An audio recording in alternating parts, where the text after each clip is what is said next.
I just get back from Toy Dome, so let's talk about what I found.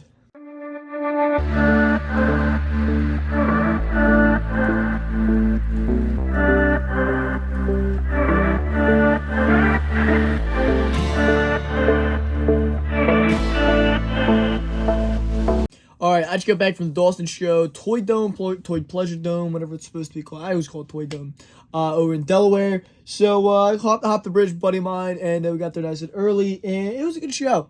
It was a good time. I picked up some stuff, nothing too crazy, but I picked up a key that I'll show off at the end, and some other cool books, and, Hard to Find Godzilla piece, some other stuff like that. And the first thing I bought was off of Bill Beath from Frankenstein Comics. He's a guy I probably mentioned a lot in my videos to buy a lot off of him. And so I picked up some dollar books off of me and ended up throwing in this Chamber of Darkness. I don't even know which issue it was. Number 6. That's, 15-cent Marvel book. Who cares about the rip? I can't wait to thumb through that one tonight.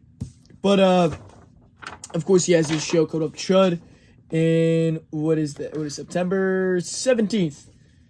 Weekend. I believe the weekend after Scott's show. I think I have I don't know where his tag is for it. But, the Play With This toy show is on the 12th. Then there is, then Chud on Sunday. And I believe after that is RetroCon. So it's going to be an expensive couple of weekends back to back. And if you know where that artwork is from, you get in even cheaper. So you see that, pop it down in the comments if you know what that is. It's an easier one, I think.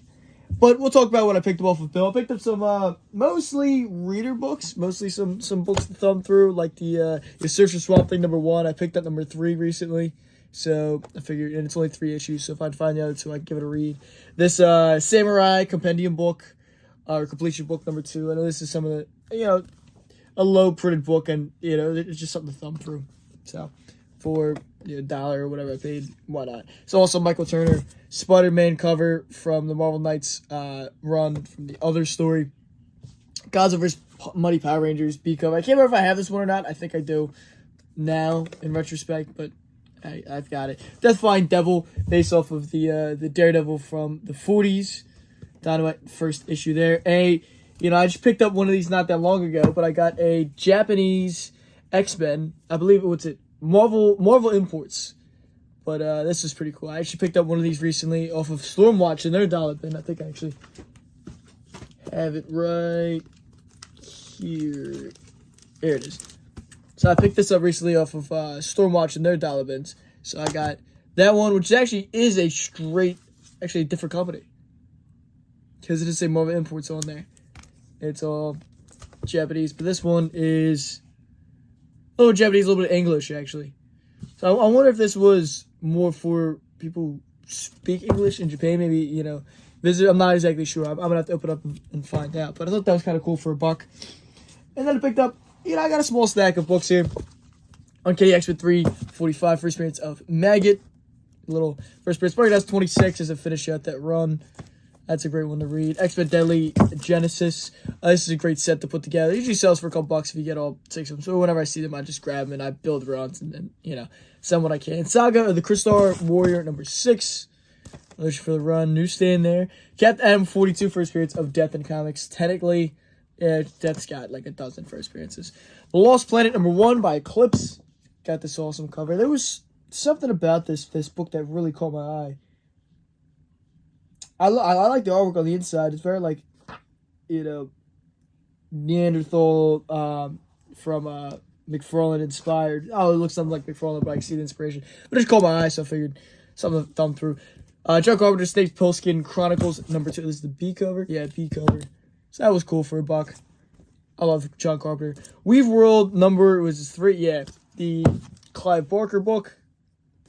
As you can tell, I'm big into the horror stuff. I think the last couple books here. Dr. Solar, Man of the Atom, 29. So I'm almost done this run. I'm about halfway through this run. This is one of the Whitman issues. There's not too many Whitman issues in that run towards the end. That's like the 15. See, it's all run fillers pretty much. This fits my run #4. This is the Romita cover. Yeah, I know this goes for a couple $bucks. That might be like the only book I get rid of other than the Deadly Genesis.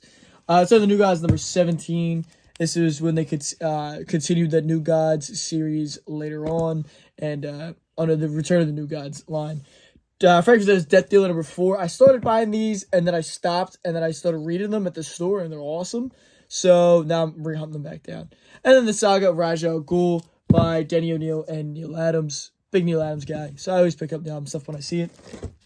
And I picked up two more books off of Bill's Dollar Bits, The X-Mutants Volume 1, The Trade. It's actually a shorter book, too, which is interesting.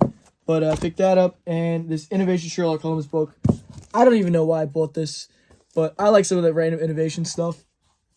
Why not? So, and then I did pick up one action figure at Toy Dome, because it was a toy show, primarily. And, I don't know if I regret the purchase. It's kind of hard, because with action figures, I'm mostly buying, like, Godzilla and Star Wars these days. A couple, like, Marvel DC figures when they catch my eye. Horror figures when I need them. But I didn't really find it. I found some other cool stuff that I would have maybe picked up, but I ended up not pulling the trigger or anything else. And so I picked up this Matt Tracker from The Mask, but he doesn't have his helmet. But, so, will I keep him? Probably. I don't know. I'm not exactly, it made a little bit of eyes worse, but it was like $5 or something like that. So, it's not the end of the world. But I don't even know why I bought him. I just it was an impulse. And then I picked up some horror magazines. We got Grave Tales number 1. A little glare there, but... And number 2. This is actually... Grey Morrow cover. That's cool. That was a pretty neat cover. The Maggots number 1 with its, like, Elvira-esque... what's it? Madam Stark. Okay. Sure. Why not? And then this awesome Dead of the Night L.B. Cole cover. It's pretty late for L.B. Cole, but that is an awesome, awesome book. So pick those up for relatively cheap. And then there's other, like, horror magazines I will talk about real quick. I picked up off of Craig Dawson 2 Mazinger books and this awesome Godzilla 3D stickers from the Hanna-Barbera cartoon. There's not a lot of Hanna-Barbera cartoon stuff out there. And so not only can you get, it's kind of hard to see with the plastic in front, but the classic Godzilla look from everywhere. But we got Godzuki. There's not a lot of Godzuki stuff out there, really, at all. So... This was a big highlight of what I picked this up with 2 books. I think it was like $30. It was like $10 a piece for what I paid. I'll do that all day. This is awesome. I've never even seen this, and I was ecstatic. It sounded like Craig didn't want to sell it. But then I picked up the what is this? You Should Rating. You Should Rating from Shogun Warriors. This is cool. This is a cool like children's book from I think 77 or 78. That was printed in Japan in English and distributed in Hawaii only. So this is a cool book, something you don't see too often. And I just love that the old 70s, Japanimation art. Get a great back cover. As you see, printed in Japan, slowly distributed in Hawaii. So it's kind of neat. It doesn't have the date on here, but I had to look it up to find the date. But it's kind of neat. Something you don't see every day. And then this awesome First Comics Mazinger Go to Nage. So Nage is a great writer and artist over in Japan who's famous for the Mazinger stuff, and the artwork in this book is stunning. There's let me see if I get this page is insane. But the whole book's like this. The entire book's like this. And I read this right away. This is amazing. Basically, Mazinger is in a dystopian world after World War III. The world's been basically destroyed. There's not a lot of humans left, and they're still warring after World War III. And he gets like blown to smithereens, which throws him through a wormhole, and he ends up in a another like dimension basically, where there's like a topless princess that he falls in love with, and he goes and he kills all these lizard people. He's like cutting heads off, and it's very like gory and rough. And then, it ends with him blowing all the lizard people to smithereens, and he's supposed to stay with his new, princess wife, but it reopens up the wormhole, and it sends him back to his home planet. But with this amazing Gonagi artwork, it is just a stellar piece. I picked it up for $10. Apparently online it sells for, $50 to $90, $50 to $100 roughly. There's, one sold $50, most of them are, $75 to $100. I'm not getting rid of this. This is an awesome PC pickup. I absolutely love that book. And then I picked up a nice DC key, and I picked up some horror magazines here, the Son of Dracula is pretty cool. It's a cool book about, different Dracula movies and stuff like that. The Japanese Fantasy Film Journal, about a lot of kaiju films. Got Ibero on the cover. Got some Gundam action in the back. So I always pick up these when I see them for cheap. Just a little flipping through them. This British Godzilla fold-out mag is pretty cool. Caught my eye. Famous Monsters, number 157. This book's always beat up, so it's cool to... I always love picking up the horror magazines, stuff like that. Or like Terra Fantastique, number 22, an Italian horror magazine, which is pretty cool. So, and it's I wonder if there's some stills in there that aren't in any like English or American mags and stuff like that. So I just caught my eye and I picked it up.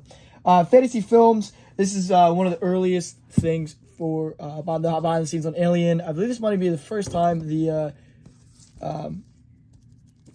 oh god, why am I blanking? I'm probably what it's called. They did a movie based off of it, but the engineer and all that was printed. And then I picked up a couple things. Like I picked up the Bionic Woman and $6 Million Man magazines for the old man. Figured my father would appreciate those. And also picked up off Phil Bead Spy vs. Spy for him as well, just because if you grew up with Spy vs. Spy, you love it. And then there's also Take One, all with a bunch of Hammer articles in there. And then to round it all off, I picked up a pretty nice key. Actually, take off the price tag. It's not what I paid. I'll leave it on. This isn't what I paid. But Strange Adventures, which is 180? Yeah, 180. First Prince of Buddy Baker, later known as Animal Man. This is a great key, especially if you're speculating on the James Gunn stuff. Animal Man is just made for Gunn. I paid, I think, $30 or $40 for this, but it's a pretty solid, mid-grade copy. And I was excited to pick it up. It's definitely a book that has been getting hot recently.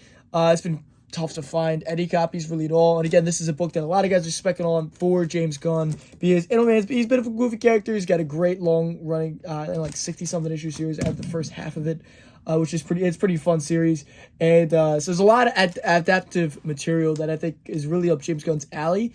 And because he's a little bit goofy, there's a lot of serious elements to him. And, this is his first appearance. There's also, like a first in costume. And I think the first time he's called Animal Man. And then first in costume, I think, are his 3 main keys. And then, Animal Man number 1, I have 2 copies of and stuff like that. But this is the one you want. This is an awesome book. First appearance of Buddy Baker. So that was pretty cool. I picked that up for, like I said, I think $30 or $40. Relatively cheap for what the book is. And so I was pretty happy with it.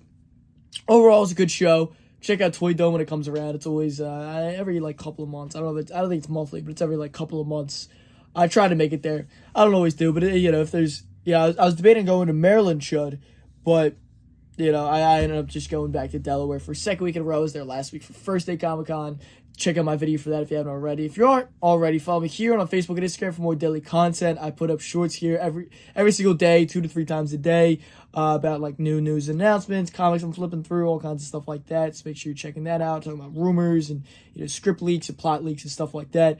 I also post on Facebook and Instagram throughout the week. Post on Facebook all the time. Post on Instagram stuff about Tales from the Hunt, which is where I talk about more of actually who I ran into going out hunting, stuff I didn't pick up, people I talked to, stories I have from the day, and stuff like that. Because the hauls are more focused on what I actually picked up. Tales of the Hunt's more focused on the story of going out and hunt for the stuff. So, some fun I do over on Instagram. If you aren't already, follow me there. And then there's, of course, the Facebook group Fandoms Unleashed, where we post every single day, different discussions, groups inside, look at Connor's comics, polls about upcoming videos. And then we talk about new movies, old movies, comic books, stuff you bought recently, video games, whatever. You go in there, post yourself. So that's all linked down in the description. Until next time, peace.